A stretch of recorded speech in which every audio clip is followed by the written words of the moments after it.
los últimos años es posible que casi todos nosotros hayamos visto algún comentario, video o incluso hasta un meme que se inspiró en Neil deGrasse Tyson, ese importante divulgador científico y una persona que desde que uno lo ve, sobre todo en algún documental, algún material, piensa de inmediato en la astrofísica, piensa en el estudio de los astros, pero él es más que eso. Es una persona que trata pues de estar al tanto sobre todo de los temas de la ciencia, y uno de los temas que más le preocupa a los científicos es cómo las estadísticas, que son entre otras cosas una forma de medir objetivamente la realidad, luego la interpretación de la misma, el impacto que generan las mismas, sobre todo cuando se subdivide por espacio, tiempo y circunstancias. Entonces nosotros los humanos, nosotros los demás ciudadanos, le aplicamos la subjetividad. Bueno, una persona como él, a quien dudo que se le pueda criticar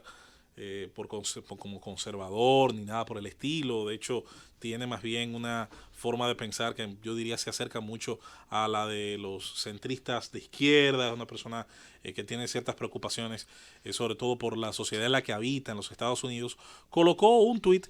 que durante este fin de semana y en medio, señores, de 3 trágicos acontecimientos, cada uno de ellos con cifras distintas, desde 30 muertes, 9 muertes y otro de múltiples heridos, volvió a ver en los Estados Unidos la situación tan terrible de los tiroteos masivos. Bueno, deGrasse Tyson coloca un tuit que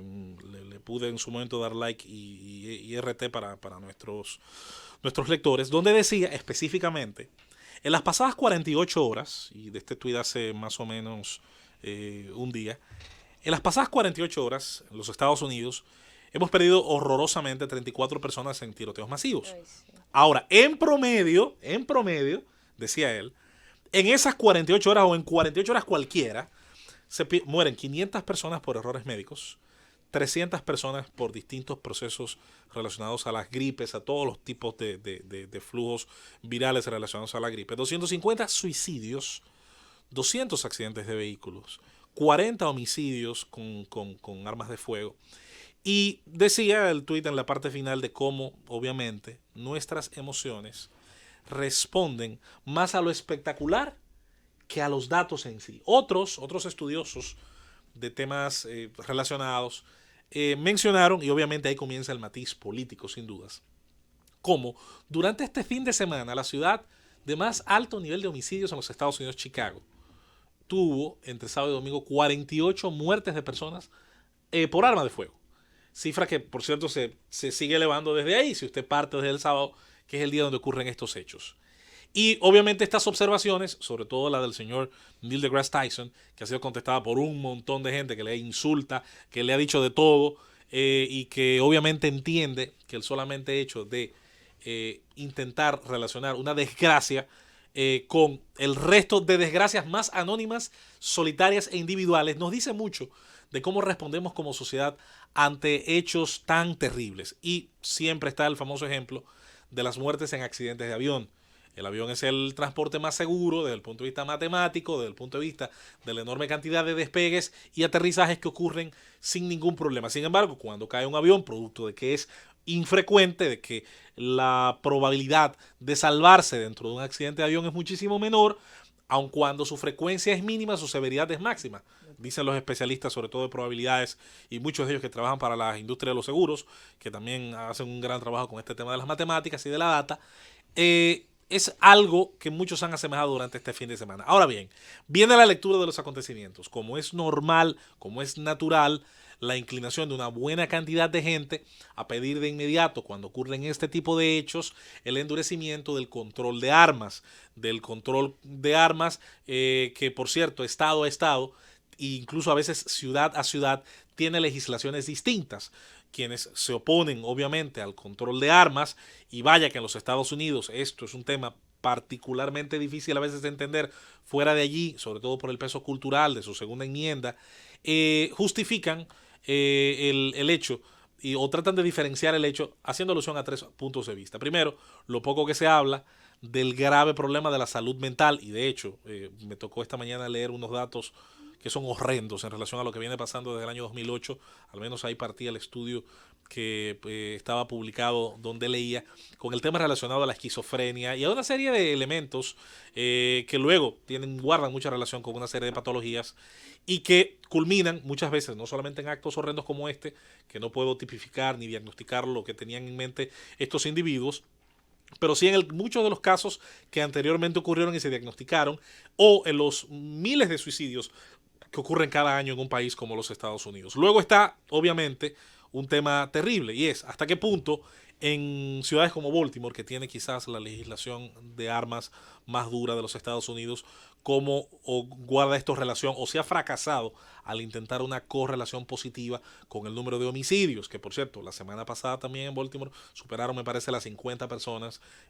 víctimas de disparos, entre otras cosas, con una delincuencia desatada. Casualmente había sido tema de la política cuando Trump se iba en sus típicos dimes y diretes con ciertos personajes de la política o de la sociedad estadounidense, el caso de Elijah Cummings y el propio presidente Trump discutiendo sobre el tema de la pobreza y la delincuencia en Baltimore. Esta situación que divide por momentos, lo digo porque luego el tema parece desaparecer hasta volver a retomarse en la próxima tragedia, pienso que tarde o temprano tendrá que llevar a algún punto de negociación, a algún punto de consenso a este país. Si bien no todo se explica necesariamente por el tema del control de armas, y la mejor demostración son, además de algunos de los datos ofrecidos, el hecho de que países, verbigracia el caso de América Latina, que dicen tener leyes con más control de armas, las armas igual terminan, muchas de ellas, no en manos solamente de los ciudadanos que pretenden sacarla con los permisos, los carnets o pagar los impuestos. Muchas de ellas van a terminar en manos de delincuentes. El caso de Centroamérica es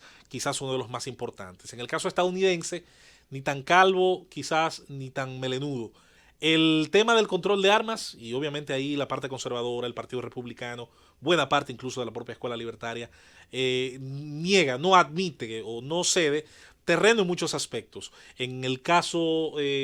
opuesto, en el extremo opuesto, no se trata tampoco de desarmar a toda la población, puesto que una población desarmada siempre ha sido uno de los pasos previos de cualquier tiranía en el mundo, llámese como se llame el país. Tiene que encontrarse un punto intermedio, elevar algunos estándares, saber que una población que todos los días está más enferma en aspectos de salud mental, que tiene una tendencia importantísima a convertirse también cada vez en más adicta a ciertos opiáceos y medicamentos de receta, incluso algunos que suelen burlarse con muchísima facilidad fuera del control farmacéutico, tendrá que encontrarse el punto de avenencia, sobre todo para elevar los estándares y exigir sobre todo en el caso del análisis de la salud mental de los individuos, elevar el estándar al máximo posible y dentro de esa avenencia encontrar que una nación como los Estados Unidos, que en muchas cosas, hay que decirlo, es ejemplar, que sigue siendo el país que más migración atrae alrededor del mundo y donde mucha gente entiende puede cumplir sus sueños individuales y de familia y donde puede encontrar, sobre todo en el caso de la libertad económica, aquella